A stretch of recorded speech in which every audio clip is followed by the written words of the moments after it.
Hello friends, welcome to our YouTube channel that is IP trend. और आज की class में हम डिस्कस करने वाले हैं जो हमारी वेब सर्विसेज होती हैं उनके बारे में।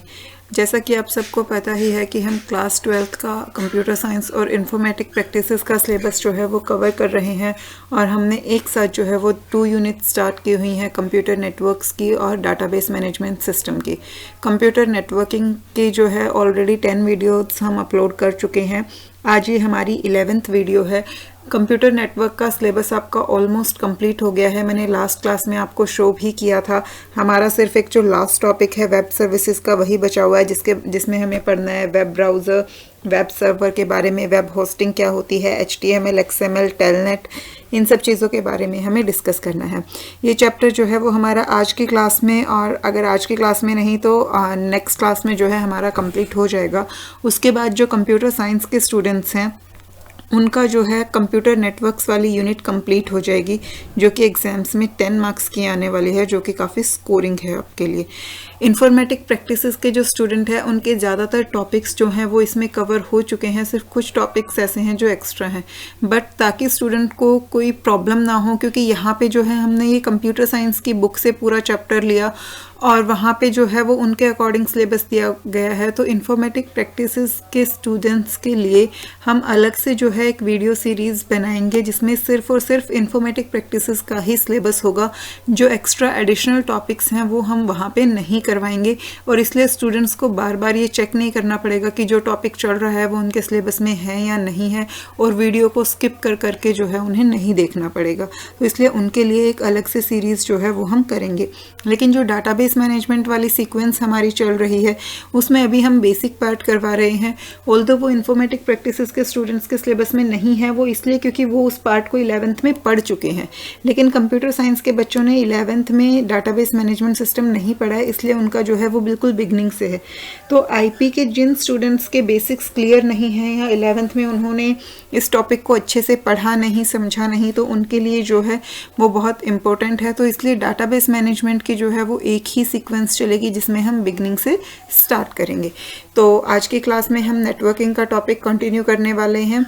तो स्टार्ट करते हैं आज की class. Inter networking terms and concept की कौन कौन सी टर्म्स होती हैं उनके बारे में हम यहाँ स्टडी करेंगे। सबसे मेन जो इंटरनेट पे आप जब भी आप इंटरनेट के बारे में सोचते हो तो सबसे पहली जो टर्म आपके माइंड में आती है वो होती है हमारी वर्ल्ड वाइड वेब। कोई भी साइट हो, कुछ भी हो, आपका www जो है वो फर्स्ट चीज़ होती है जब हम इंटरनेट की बात कर रहे होते हैं। कुछ लोग तो इवन ये उनके माइंड में ये मिसकंसेप्शन होती है कि वर्ल्ड वाइड वेब का मतलब इंटरनेट ही होता है, लेकिन वर्ल्ड वाइड वेब और इंटरनेट जो है वो दोनों अलग अलग चीज़ें हैं। वर्ल्ड वाइड वेब जो है वो इंटरनेट का एक छोटा सा पार्ट है। इंटरनेट जो है वो वर्ल्ड वाइड वेब के अलावा भी हमें बहुत सारी सर्विसेज और फीचर्स जो है वो प्रोवाइड करता है। The World Wide Web is a set of protocols that allow you to access any document on the net through a naming system based on URLs. जो वर्ल्ड वाइड वेब है वो protocols का एक set है जिसकी help से हम internet पे डॉक्यूमेंट्स को एक्सेस कर सकते हैं। और हम इंटरनेट पे डॉक्यूमेंट्स को कैसे एक्सेस करते हैं? उनके नेम की हेल्प से, जिन्हें हम नेट सर्विसेज में बोलते हैं URLs, that is uniform resource locators. इसके बारे में भी हम आगे पढ़ेंगे कि URLs क्या होते हैं। ये नेमिंग स्कीम्स होती हैं डॉक्यूमेंट्स की जो आपकी नेट पर सेव्ड होती हैं। तो URLs की हेल्प से हम डॉक्यूमेंट्स को नेट पे सर्च करते हैं, उन्हें एक्सेस कर पाते हैं। लेकिन उन प्रोटोकॉल्स के सेट को हम क्या कहते हैं? World wide web. World Wide Web also specify a way the hypertext transfer protocol to request and send a document over the internet. World wide web जो है वो उस वे को भी स्पेसिफाई करता है जिस तरीके से, जिस वे से जो आपका HTTP है, हाइपरटेक्स्ट ट्रांसफ़र प्रोटोकॉल है, वो डॉक्यूमेंट्स के लिए रिक्वेस्ट भेजता है इंटरनेट पे और फिर सर्वर के थ्रू वो डॉक्यूमेंट्स जो हैं रिसीवर तक पहुंचते हैं। तो वो किस वे से पहुंचेंगे ये भी कौन स्पेसिफाई करता है? World wide web. With these standard protocols of World Wide Web in place, one can set up a server and construct hypertext document with links in them that point to the documents on the server. और इन्हीं protocols की help से कोई भी जो है server को setup कर सकता है और ऐसे हाइपरटेक्स्ट डॉक्यूमेंट्स क्रिएट कर सकता है जिसके अंदर आपके दूसरे डॉक्यूमेंट्स के लिंक दिए हों। जब आप उन लिंक्स पे क्लिक करो तो आपके जो दूसरे डॉक्यूमेंट्स हैं सर्वर पे वो ओपन हो जाए। इस तरह के जो लिंक्स होते हैं उन लिंक्स को हम कहते हैं हाइपरलिंक्स, और जिनमें ये सेव्ड होते हैं वो हमारे होते हैं hypertext documents. Before World Wide Web, the internet was mainly used for obtaining textual information. जब तक वर्ल्ड वाइड वेब जो है वो मार्केट में नहीं आया था तब तक इंटरनेट का यूज़ जो है वो मेनली सिर्फ टेक्सचुअल इन्फॉर्मेशंस के लिए ही होता था। बट वर्ल्ड वाइड वेब के आने के बाद, क्योंकि वर्ल्ड वाइड वेब की हेल्प से आप वीडियोस, ग्राफिक्स, पिक्चर्स, इमेजेस, इन सब चीज़ों को जो है बहुत इजीली इंटरनेट पे ट्रांसमिट कर सकते हो, रिसीव कर सकते हो। इसीलिए वर्ल्ड वाइड वेब के आने के बाद इंटरनेट की पॉपुलैरिटी जो है वो बहुत ही स्पीड से इंक्रीज़ हुई है, और इसीलिए हम ये कह सकते हैं कि इंटरनेट का जो आज के टाइम में एक्सप्लोजन हुआ है उसका मेन क्रेडिट जो जाता है वो वर्ल्ड वाइड वेब को जाता है। But post world wide web the internet popularity grew tremendously because of graphics intensive nature of world wide web, क्योंकि जो वर्ल्ड वाइड वेब है उसकी ग्राफिक इंटेंसिव नेचर है जिसकी वजह से इंटरनेट की पॉपुलैरिटी बहुत ट्रेमेंडियसली बढ़ी है। Therefore, we may attribute the explosion in use and popularity of internet to world wide web only। तो हम इसका सारा क्रेडिट जो है वो वर्ल्ड वाइड वेब को दे सकते हैं। वो वर्ल्ड वाइड वेब के एट्रीब्यूट्स जो हैं वो क्या क्या होते हैं? Let us have a look at various attributes that have contributed to the success of World Wide Web। ऐसे कौन से एट्रीब्यूट्स हैं जिसकी वजह से वर्ल्ड वाइड वेब जो है वो आज के टाइम पे इतना सक्सेसफुल हुआ है? First one is user friendly. World Wide Web resources can work easily with most internet browsers which are very user friendly। World Wide Web के जितने भी resources होते हैं वो जनरली उन सभी ब्राउज़र्स के साथ वर्क कर सकते हैं जो इंटरनेट पे आज के टाइम में एग्जिस्ट कर सकते हैं, और इसीलिए जो है वो बहुत ही यूज़र फ्रेंडली हैं। मल्टीमीडिया डॉक्यूमेंट्स, ये तो अभी आपने ऊपर पढ़ाई कि जो वर्ल्ड वाइड वेब है वो ग्राफिक्स को सपोर्ट करता है, उसकी हेल्प से आप वीडियो, पिक्चर्स, इमेजेस, ऑडियो, हर तरह की फाइल्स को ट्रांसफ़र कर सकते हैं। मल्टीमीडिया के सपोर्ट की वजह से ही जो है इंटरनेट आज के टाइम में इतना ज़्यादा एक्सप्लोड हुआ है। Information on the web which may be graphics, audio, video, animations and text is viewed in pages. जितनी भी इंफॉर्मेशन आपकी वेब पे होती है, फिर चाहे वो ग्राफिक्स हो, ऑडियो हो, वीडियो हो, एनिमेशन हो, टेक्स्ट हो, कुछ भी हो, उसे आप पेजेस पर व्यू कर सकते हो। कौन से पेजेस? जो आपके वेब पेजेस होते हैं, वेबसाइट्स के पेजेस होते हैं जो इंटरनेट पे एग्जिस्ट करते हैं। A web page is a document on the internet that can contain text plus any of these multimedia elements. Web pages वो डॉक्यूमेंट्स होते हैं जो आपके इंटरनेट पर एग्जिस्ट करते हैं और उनमें टेक्स्ट के साथ साथ ये मल्टीमीडिया एलिमेंट्स भी एग्जिस्ट करते हैं। मल्टीमीडिया एलिमेंट्स यानी कि आपके graphics, audio, video, animation files etcetera. World wide web allow and support the internet users to create, link और display these multimedia web pages. World wide web की help से जो आपके यूज़र्स हैं, यानी कि जो इंटरनेट के यूज़र्स हैं, वो इस तरह के वेब पेजेस को क्रिएट कर सकते हैं, उन्हें दूसरे वेब पेजेस के साथ लिंक कर सकते हैं और उन्हें डिस्प्ले कर सकते हैं। Now next attribute is hypertext and hyperlinks. A hypertext file is a document that can incorporate text, graphic images, audio and video tracks and most importantly dynamic links to related files or documents even on net। hypertext files जो हैं वो ऐसे document होते हैं जिनमें आपके text exist करता है, ग्राफिक्स इमेज होती हैं, ऑडियो वीडियो होती हैं, हर तरह की फाइल्स होती हैं, और उनके साथ साथ हाइपरटेक्स्ट फाइल्स के अंदर आपके डायनामिक लिंक्स भी होते हैं जिन लिंक्स के थ्रू दूसरी फाइल्स और डॉक्यूमेंट्स जो हैं वो आपके टेक्स्ट फाइल से लिंक्ड होते हैं। These dynamic links are called hyperlinks, और इन्हीं डायनामिक लिंक्स को हम हाइपरलिंक्स बोलते हैं। जब आप इन लिंक पे क्लिक करते हैं तो जो फाइल, जो डॉक्यूमेंट इन लिंक के साथ अटैच होता है वो आपका ओपन हो जाता है। The world wide web support fully these hypertext files and hyperlinks. और जो वर्ल्ड वाइड वेब है वो हाइपरटेक्स्ट फाइल्स और हाइपरलिंक्स को फुली सपोर्ट करता है और इसलिए उसका बहुत ज़्यादा यूज़ जो है वो बढ़ जाता है। Thus net surfing seems very easy to the users. और इसी वजह से वर्ल्ड वाइड वेब की हेल्प से नेट पे कोई भी इंफॉर्मेशन सर्च करना जो है वो यूज़र्स के लिए बहुत ईजी हो जाता है। Next is interactive. जो हमारा वर्ल्ड वाइड वेब है वो इंटरैक्टिव है। World wide web with its pages support and enable interactivity between users and server through one or more of the following ways. World wide web की help से जो users हैं वो server के साथ इंटरेक्ट कर पाते हैं, उनके बीच में जो है वो एक कम्युनिकेशन जो है वो इस्टेब्लिश हो पाता है।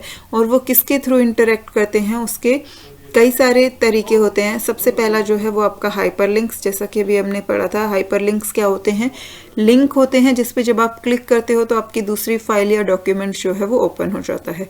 नेक्स्ट आप कैसे जो है वो इंटरेक्ट कर सकते हैं सर्वर्स के साथ? With the help of input boxes. आपने देखा होगा नेट पे जब भी आप कोई फॉर्म फिल कर रहे होते हो उसमें बहुत सारे इनपुट बॉक्सेस होते हैं। कुछ बॉक्सेस में आपका टेक्स्ट बॉक्स होता है जहाँ पे आपको name, address, phone number fill करना होता है। कई बार आपको चेकलिस्ट दी हुई है, उसमें आपको चेक मार्क जो है वो टिक करना होता है, उन्हें हम चेक बॉक्सेस बोलते हैं। आपके पास मल्टीपल चॉइस के लिए मल्टीपल चॉइस क्वेश्चंस जो होते हैं उनमें आपके पास 4 ऑप्शंस होते हैं। आप किसी एक पर जो है वो सिलेक्ट करते हो, वो हम रेडियो बटन्स की हेल्प से जो है करते हैं। तो ये सब जो हैं वो तरीके होते हैं जिसकी हेल्प से आप यूज़र से इंटरेक्ट कर पाते हो। Figure 10.21 shows such an interactive web page on world wide web. यहाँ पे आपको ये डायग्राम दिया हुआ है जिसमें आप देख सकते हैं यहाँ पे मल्टीपल वेज हैं। ये आपकी जो है इधर रेडियो बटन्स गिवन है। ये केस सेंसिटिव वाला जो आप देख सकते हैं ये एक चेक बॉक्स है और ऊपर वाले जो हैं ये रेडियो बटन्स हैं। यहाँ पे ये जो जहाँ पे आपका HTML टाइप्ड है ये आपका एक टेक्स्ट बॉक्स है। तो इसकी इन सब कंट्रोल्स की हेल्प से आप सर्वर से इंटरेक्ट कर सकते हैं। नेक्स्ट एट्रीब्यूट है frames. World wide web also support frames. Frames is the display of more than one independently controllable section on a single web page। जब एक से ज़्यादा इंडिपेंडेंट सेक्शन एक सिंगल वेब पेज पे डिस्प्ले होते हैं उन्हें हम बोलते हैं फ्रेम्स। यहाँ आपको फिगर 10.21 में जो है जो वेब पेज शो किया गया है उसमें भी बहुत सारे फ्रेम्स हैं। यही आपका फिगर 10.21 है। तो यहाँ पे आप देख सकते हैं ये जो है ये एक अलग फ्रेम है। यहाँ पे आपका ये जो सर्च वाला पार्ट है ये एक अलग फ्रेम है। तो इस तरीके से अलग अलग फ्रेम्स जो कि इंडिपेंडेंट होते हैं एक दूसरे से, जिनका कंट्रोल जो है वो बिल्कुल सेपरेट होता है, बट वो एक सिंगल वेब पेज पे एक साथ डिस्प्ले हो रहे होते हैं, तो उन्हें हम बोलते हैं फ्रेम्स। तो ये था सारा हमारा वर्ल्ड वाइड वेब के बारे में। अब नेक्स्ट जो आता है वो है हमारा टेलनेट। टेलनेट क्या होता है, कैसे वर्क करता है?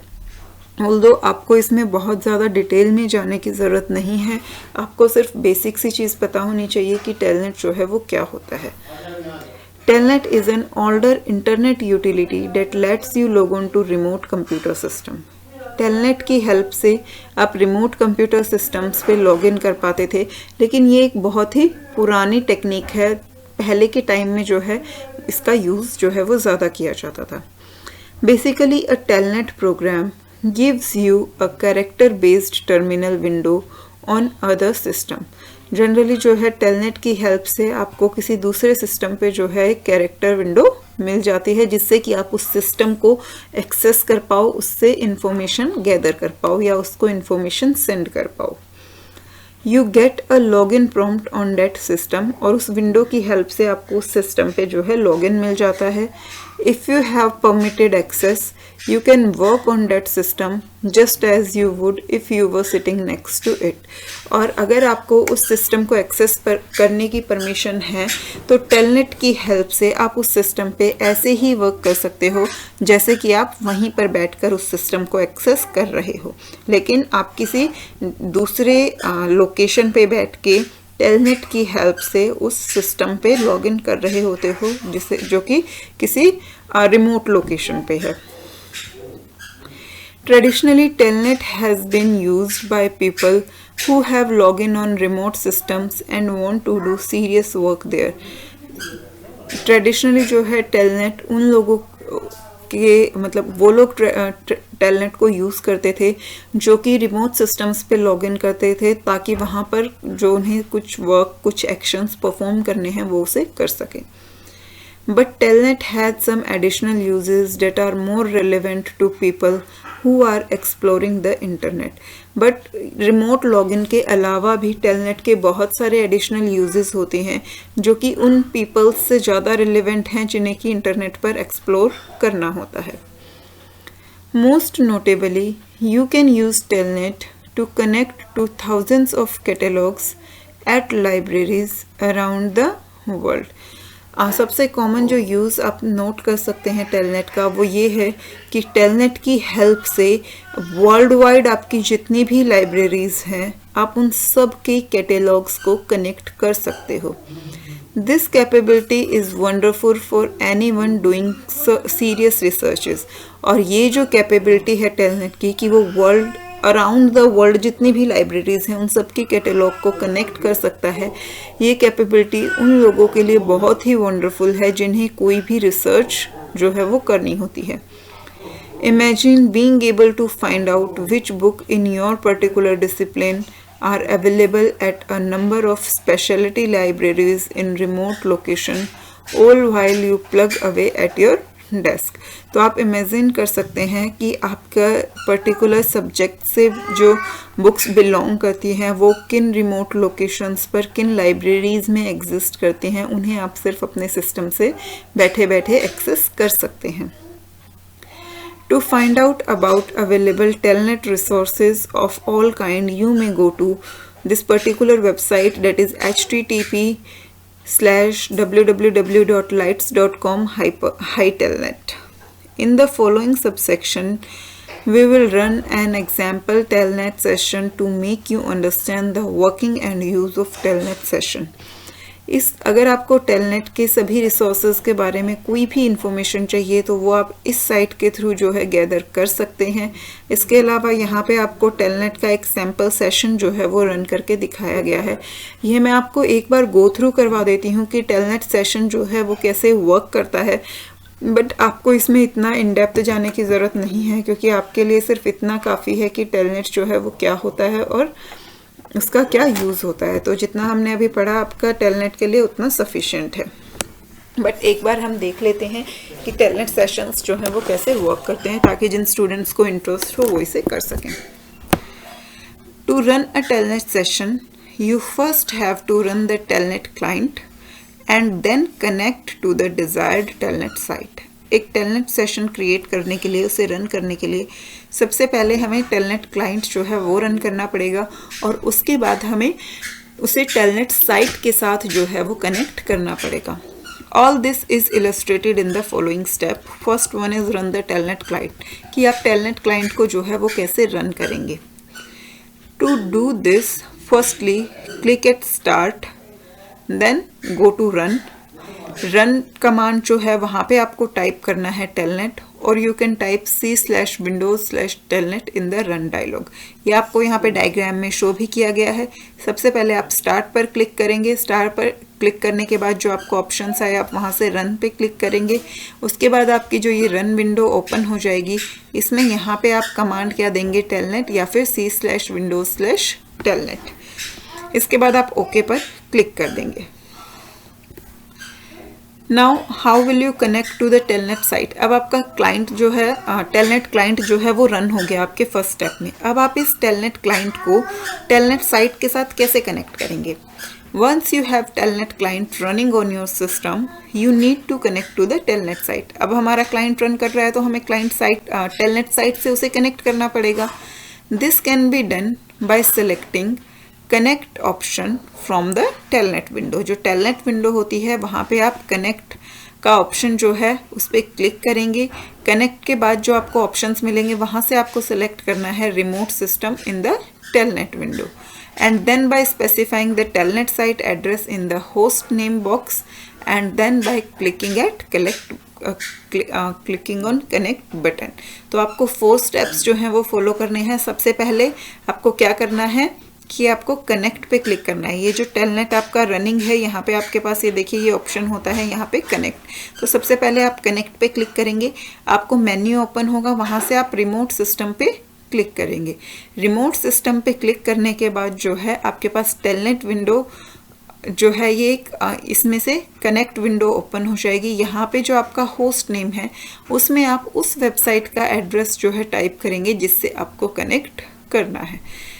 वेबसाइट का एड्रेस यहाँ पर एंटर करने के बाद आप कनेक्ट बटन पर क्लिक करेंगे ताकि कनेक्शन जो है वो इस्टेब्लिश हो सके। यहाँ पे ये जो वेबसाइट का एड्रेस दिया गया है ये टेलनेट एड्रेस है एक ऑस्ट्रेलियन यूनिवर्सिटी का, डेट इज़ library.anu.edu.au। AU जो है वो कंट्री के लिए है, डेट इज़ ऑस्ट्रेलिया। अब जब आपका टेलनेट साइट के साथ कनेक्शन इस्टेब्लिश हो गया, आपने जो है टेलनेट क्लाइंट को रन किया, फिर टेलनेट साइट के साथ कनेक्शन इस्टेब्लिश किया। अब जो थर्ड स्टेप आता है वो है स्टार्ट ब्राउजिंग। अब आप यहाँ पे क्या करेंगे, ब्राउजिंग स्टार्ट करेंगे। Now you will see the default menu of the Telnet site. जब आपने यहाँ पे कनेक्ट बटन पर क्लिक कर दिया है तो उसके बाद आपके पास डिफ़ॉल्ट मेन्यू जो है उस टेलनेट साइट का वो ओपन हो जाएगा, जो कि यहाँ पे आपको इस डायग्राम में शो किया गया है। ये आपका डिफ़ॉल्ट मेन्यू होगा। Directions of using the site are available there, और इस मेन्यू में उस साइट को यूज़ करने की सारी डायरेक्शंस जो हैं आपको यहाँ पे दी गई होंगी। This is the default menu of a Telnet site.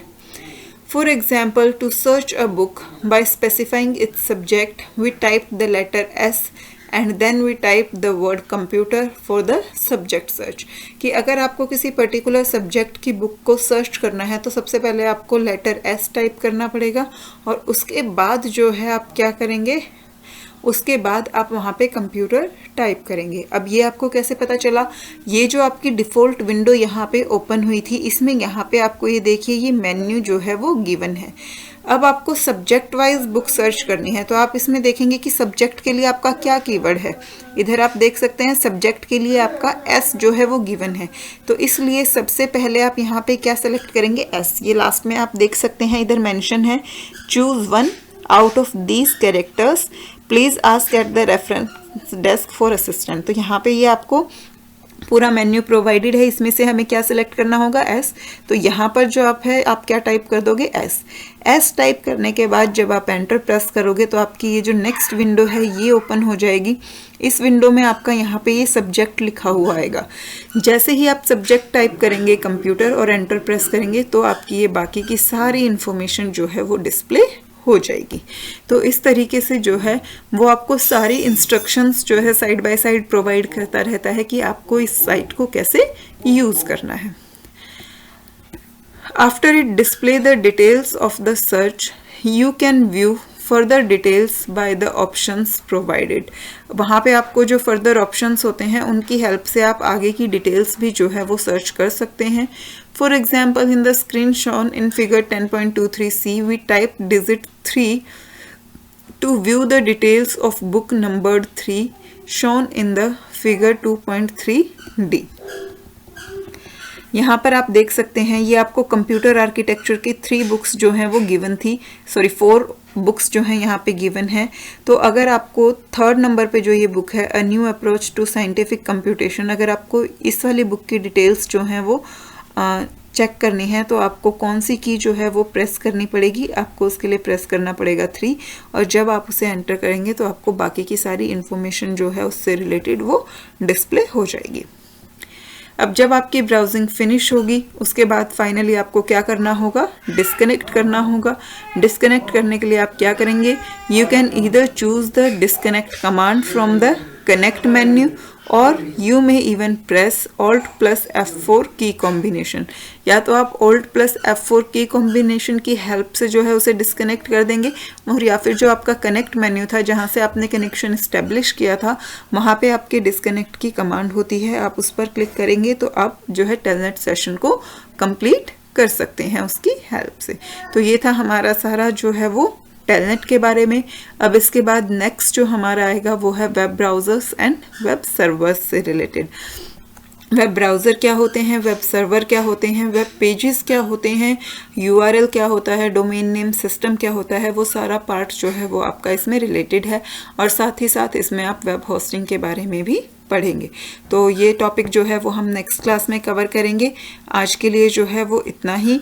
मिलते हैं नेक्स्ट क्लास में। अगर आपको कोई भी डाउट है तो आप मुझे कमेंट करके ज़रूर पूछिए, और अगर आपको कुछ फीडबैक प्रोवाइड करना है या फिर आपको कुछ एक्स्ट्रा जो आप चाहते हैं कि मैं आपको करवाऊँ वो मुझे ज़रूर बताइए।